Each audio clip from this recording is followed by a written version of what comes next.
सीबीआयकडे प्रस्ताव पाठवला नसून सुद्धा स्मरणपत्र हे सत्ताधाऱ्यांपैकी एक जे त्यांचा पक्ष आहे अजितदादांचाच पक्ष हा फक्त स्मरणपत्र त्या ठिकाणी देत चाललाय.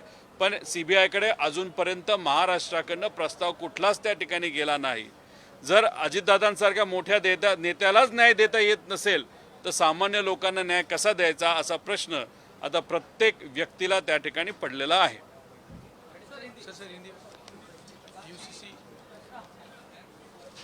नहीं सर, सवाल ये है कि क्या सरकार में कांग्रेस राष्ट्रवादी कांग्रेस शामिल होने के बाद भी सिर्फ एक पंक्ति में अगर उस लक्ष्य का जिक्र होता है तो क्या अवहेलना नहीं हो रही है? देखो, लक्ष्यवेदी के माध्यम से हम ये प्रश्न ये मुद्दा प्रस्तुत करने की कोशिश वहाँ पे की, लेकिन लक्ष्यवेदी हमारी एक्सेप्ट की नहीं गई. अल्पकालीन चर्चा भी एक्सेप्ट नहीं की गई. फिर हमने स्थगन लाया. स्थगन के बारे में बोलते वक्त अध्यक्ष महोदय ने वहाँ पे बोला कि जो 293 का जो प्रस्ताव आने वाला है, जिस प्रस्ताव में बहुत सारे विषय है, उसमें एक लाइन अजित दादा के एक्सीडेंट की है, तो उस चर्चे के वक्त अपन अजित दादा के मुद्दे पे वहाँ पे बात करो, ऐसे अध्यक्ष महोदय ने वहाँ पे कहा. मतलब जब दादा सत्ता में थे, जिंदा थे, तब बहुत बड़े बड़े नेता उनको मित्र कहते थे. लेकिन आज दादा न होते हुए उनकी पार्टी सत्ता में है, लेकिन जो लोग दादा को मित्र बोलते थे वो आज वो चर्चा नहीं चाहते, ऐसे वहाँ पे हम सबको दिखाई दे रहा है. और अजित दादा का पक्ष सत्ता में होने के बावजूद भी दादा के बारे में अनफॉर्चुनेटली वो चर्चा नहीं हो रही. उसके साथ हमने क्या बोला है, एफआईआर करो, एफआईआर नहीं हो रही. सेशन में चर्चा करो, वो भी वहाँ पे नहीं हो रहा. सीबीआई को प्रस्ताव जो देने के लिए अजित दादा के पक्ष ने ही वहाँ पे कहा था, उनको 20 दिन बाद वापस एक बार रिमाइंडर पत्र वहाँ पे देने को वहाँ पे पड़ रहा है. लेकिन जब हम दिल्ली गए थे तब वहाँ पे पूछने के बाद हमको पता चला है कि यहाँ से कोई भी प्रस्ताव सीबीआई को वहाँ पे भेजा नहीं गया. मतलब दादा का एक्सीडेंट हुआ, दादा अनफॉर्चुनेटली हमारे यहाँ पे नहीं रहे और उनके विषय में सिर्फ राजनीति सत्ता के लोग वहाँ पे कर रहे हैं, ऐसे हम सबको लग रहा है. लेकिन ये अनफॉर्चुनेट चीज़ है. अगर इतने बड़े नेता के एक्सीडेंट के बारे में चर्चा नहीं हो पा रही तो कल जाके किसान लोग, महिला अत्याचार, युवा, उस विषय पे चर्चा कब होगी, ऐसे प्रश्न हम सबको, और उनको न्याय कैसे हम दे पाएंगे, ऐसे प्रश्न हम सबको वहाँ पे मन में पड़ रहा है.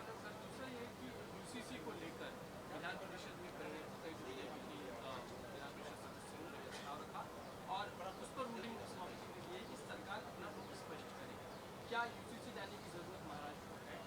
देखिए, लक्ष्यवेदी के माध्यम से जो भाजपा के आमदार है प्रणीत फुके, उन्होंने वो मुद्दा वहाँ पे प्रस्तुत किया, उन्होंने वहाँ पे चर्चा की. अगर वो लक्ष्यवेदी थी तो मंत्री ने उसको उत्तर देने की वहाँ पे ज़रूरत थी. ठीक है, सभापति महोदय ने वहाँ पे बोला कि सरकार इस बारे में क्या बोलना चाहती है वो बोलना चाहिए, लेकिन कोई भी उत्तर सरकार से वहाँ पे आया नहीं, ऐसे हम सबको लगता है. इतना बड़ा विषय अगर आपको प्रस्तुत करना है या उस पर चर्चा अगर आपको करनी है तो ये विषय बिल के माध्यम से वहाँ पे आना बहुत इम्पोर्टेंट है. और वो जब बिल आएगा उसकी चर्चा जब अधिवेशन में वहाँ पे lower house and upper house में होगी, तब वहाँ पे डिटेल में हम सब उस विषय के बारे में वहाँ पे बोलेंगे. लेकिन एक किसी व्यक्ति को सत्ता में सिर्फ बोलने के लिए या सिर्फ वातावरण करने के लिए चर्चा वहाँ पे अगर की जाती है तो मुझे लगता है कि कहाँ ना कहाँ तो भी आगे जाके ये विषय बिल के माध्यम से ये सरकार शायद डेफिनेटली वो लाएगी.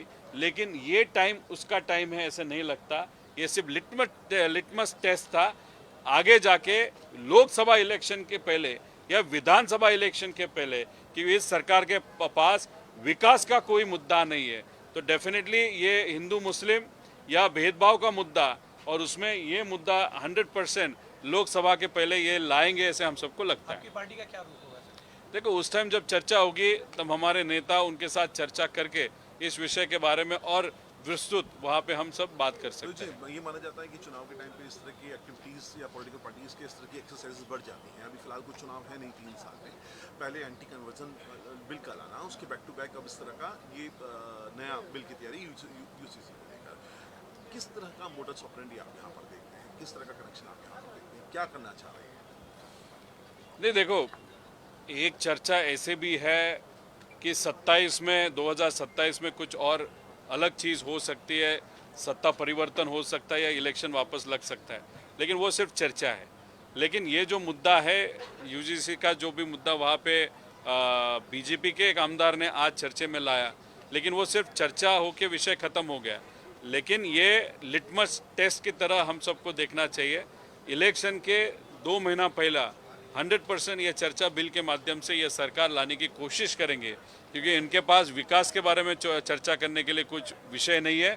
इसलिए ये चर्चा लाके भेदभाव का मुद्दा आगे करते हुए लोकसभा एवं विधानसभा शायद ये लड़ सकते हैं, ऐसे लग रहा है।